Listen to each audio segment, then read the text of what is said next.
Let's move on now to the next email. And the next email today comes to us from Liam Richner, who writes, "Hi, John. Season's greetings." Well, thank you so much, Liam. "I was wondering if you saw the news that apparently Deontay Wilder, I believe he's the WBC heavyweight champion of the world, is being lined up to play Clubber Lang's son in Creed 3. Personally, if a third Creed was to be made, I'd rather they move away from the Rocky-based characters. Also, why do we need a boxer to play the part when an actor can work out for months and get in physical shape to play the role? What are your thoughts?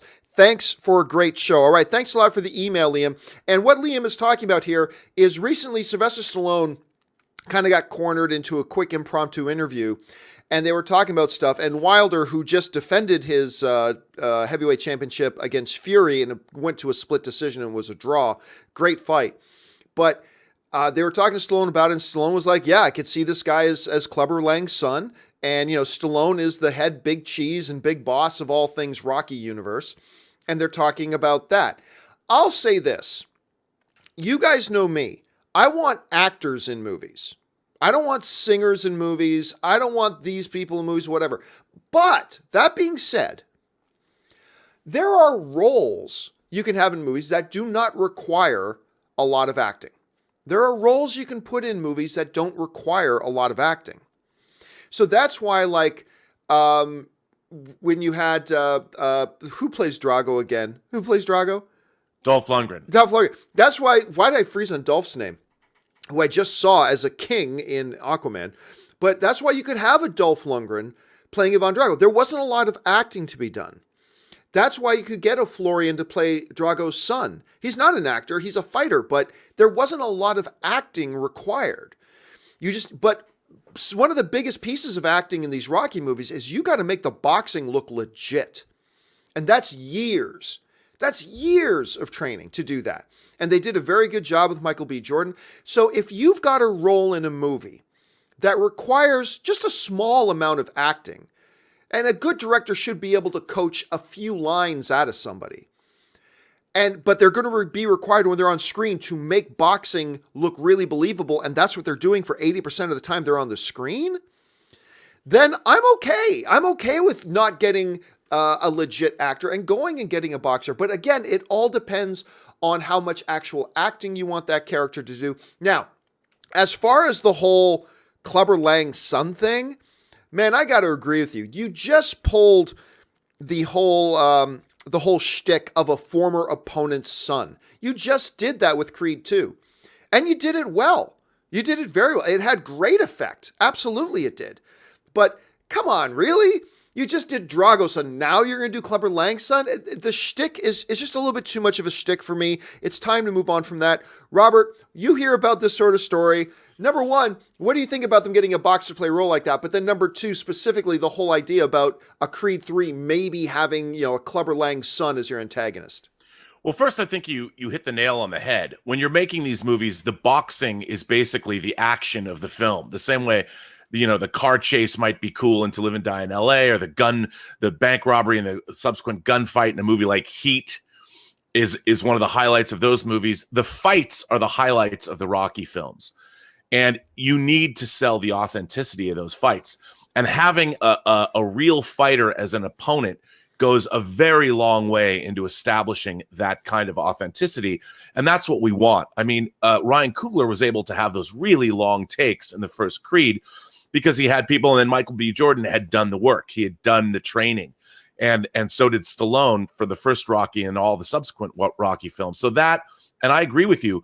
Look, as you well know, whether it's wrestling or fighting, there's an element of bravura and there's an element of acting when you get in the ring. You got to get that crowd fired up, and you're talking to the press, and there is a larger than life element. I mean, no one was better at it than the great Muhammad Ali. Oh yeah. Stings like a bee, looks like a butterfly, stings like a bee. Floats like a butterfly. Floats like a butterfly, stings like a bee. I think you're absolutely right. And, again, I think that there was a difference. With Drago, you had a natural story about the fall of the Soviet Union, how he was disgraced, and then his fall from grace really played in.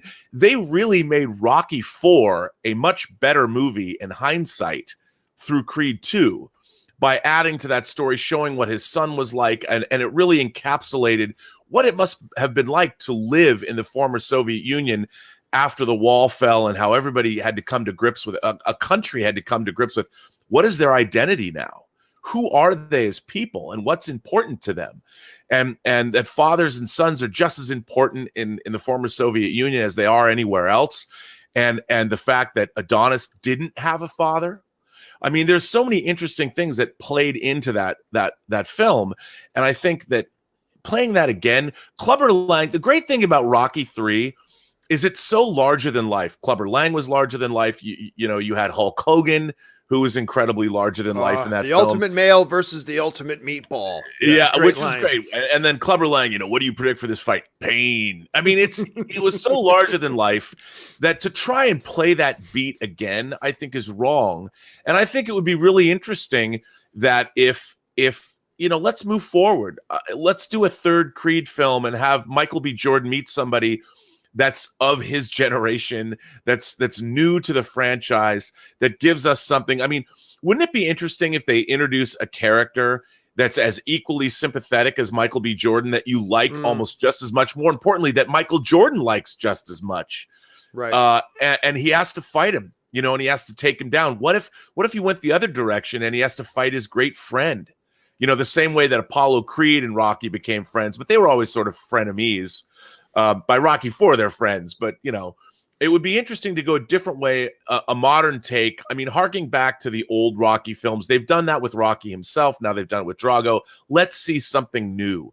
Let's give the Creed franchise its Return of the King. You know what? It's funny you mentioned the stuff about like the continuation of one. I was talking to a friend of mine the other day, and the whole idea of Creed 2 has given us as film fans a new great natural double feature. Sit down one Saturday, watch Rocky 4 and Creed 2 back to back. And we said I kind of likened it unto a great movie double feature is to sit down and watch. What was it called? What was the Ricardo Montalban episode of? It was a Space Seed. Yes, Space Seed from the first season. Yes, right. You're correct. So watch the episode of Star Trek Space Seed with Khan, and then watch Star Trek II: The Wrath of Khan. I mean, to me, those are two now completely natural double headers to watch on a weekend. Well, you know, you're absolutely right. And if you think about it, Space Seed was from the 66, 67 first season of Star Trek, and then Wrath of Khan was from 1982.